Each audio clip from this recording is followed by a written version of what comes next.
ఇక్కడ మరొక వార్త, తాగుబోతోడు జాతిపితన, తెలంగాణకు జయశంకర్, కొండా లక్ష్మణ్ బాపూజీలే జాతిపితలు అంటూ 1,00,000 కోట్లు 100 ఎకరాలు సంపాదించుకున్న కేసీఆర్ ఫ్యామిలీ. ఓకే, ఈ 1,00,000 కోట్లు 100 ఎకరాలు ఎక్కడున్నాయో తీయాలి లేదా చెప్పాలి ప్రభుత్వం. అయితే రాష్ట్ర ప్రభుత్వం అనే చెప్పాలి లేదా కేంద్ర ప్రభుత్వం అనే చెప్పాలి.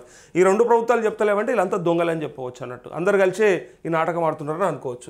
1,00,000 కోట్ల రూపాయలు దోసుకున్నాడు అంటే మరి ఎక్కడ పెట్టిండు? బినామీల పేర్లలో ఉన్నాయా, లేకపోతే ఎక్కడ ఆ భూమి జాగాలన్నీ కొనిపెట్టిరు, ఎవరి పేరిట ఉన్నాయి, వాటిని తీయడానికి మనకుతో అయితలేదా? ఎన్నో కలుగులున్నోని కూడా బయటకు పట్టుకొస్తారు కదా.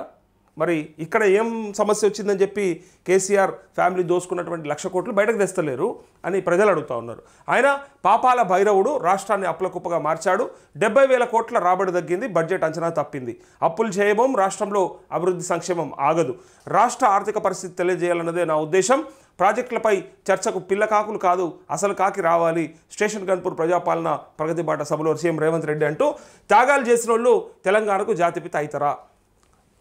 చేసినోళ్ళు అదే జాతిపిత అవుతారా? తాగుబోతోడు తెలంగాణకు జాతిపిత అవుతాడా అని ప్రశ్నిస్తున్నట్టుగా. అంటే నోరు తెరిస్తే అబద్ధాలు చెప్పేటోడు, రాష్ట్రాన్ని దోసుకున్నోడు, 100 ఎకరాల్లో ఫామ్ హౌస్ కట్టుకున్నాడు, 1,00,000 కోట్ల రూపాయలు సంపాదించుకున్నాడు, టీవీలు పేపర్లు పెట్టుకుని విష ప్రచారాలు చేసేటోడు తెలంగాణ జాతిపిత ఎట్లయితాడు?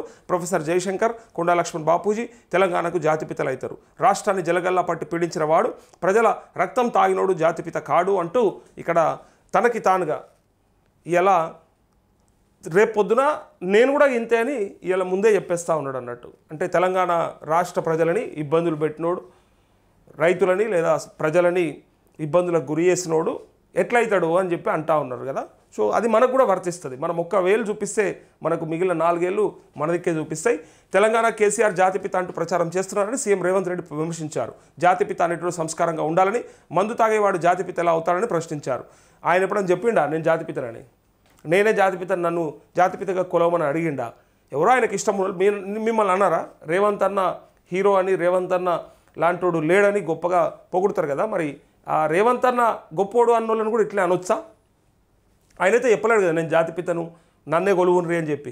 సో ఆయన హరీష్ రావు సిగ్గు లేకుండా ప్రచారం చేస్తున్నారని విమర్శించారు. జనగామ జిల్లా స్టేషన్ గన్పూర్ నియోజకవర్గ అభివృద్ధికి సంబంధించి 800 కోట్లతో చేపడుతున్న అభివృద్ధి పనులకు సీఎం రేవంత్ రెడ్డి ఆదివారం శంకుస్థాపన చేశారు.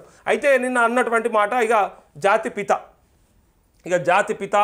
ఎట్లా జాతిపిత అయిండు? మరి ఎవరు జాతిపిత? మరి తాగేటోడు జాతిపిత ఎట్లయితాడు అంటే ఇక నిన్న మొత్తం ఏ పత్రికలనన్నా ఏ సోషల్ మీడియా ప్లాట్ఫామ్లన్నా చూడండి, దానికి గతంలో కేసీఆర్ ఒకరిని అన్నాడు. ఎవరిని? బండి సంజయ్ అన్నాడు ఒక మాట. ఏమన్నాడు? నువ్వేమన్నా వచ్చి నాకు మందు కలిపినవా, నువ్వేమన్నా వచ్చి నాకు మందు గ్లాసులో పోసి పెట్టినవా, పోసి ఇచ్చినవా, మందు కలిపినవా, సంథింగ్ ఏదో అన్నాడు కదా. ఆ మాటల్ని కంపేర్ చేసుకుంటా ఈ ఆయన అన్న మాటకి ప్రతి ఒక్కటి అదే అటాచ్ చేసుకుంటూ పెట్టిరు.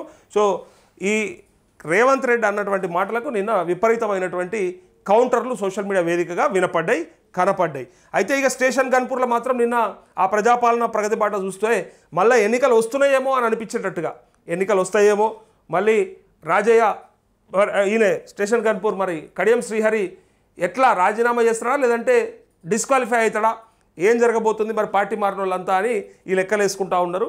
అది అట్లే కనిపించింది అని చెప్పి కూడా కామెడీగా ట్రోల్ కూడా చేసిండ్రు. ఇక జాతిపిత అయితే ఈయన కాదు అని చెప్పి అన్నాడు. మరి జాతిపిత ఎవరు అనేది తెలంగాణ సమాజం డిసైడ్ చేస్తుంది. ఒక రేవంత్ రెడ్డో, ఓ కడియం శ్రీహరో, కడియం కావ్యనో డిసైడ్ చేయదు. తెలంగాణ జాతికి ఎవరు బాగా చేసిండ్రు, ఎవరి వల్ల ఏమన్నా ప్రయోజనం ఒనగూరిందా అని లెక్కలేసేది తెలంగాణ ప్రజలే మొత్తానికి. అంతే తప్ప ఎవరో ఒక్కరు చెప్తేనో ఇద్దరు చెప్తేనో కాదు. నువ్వు అన్నంత మాత్రాన ఆయన అది కాదు, నువ్వు అనలేనంత మాత్రాన అది కాకుండా పోడు అనేది కూడా లెక్క అర్థం చేసుకోవాలి. అయితే ఇక్కడ అప్పుల గురించి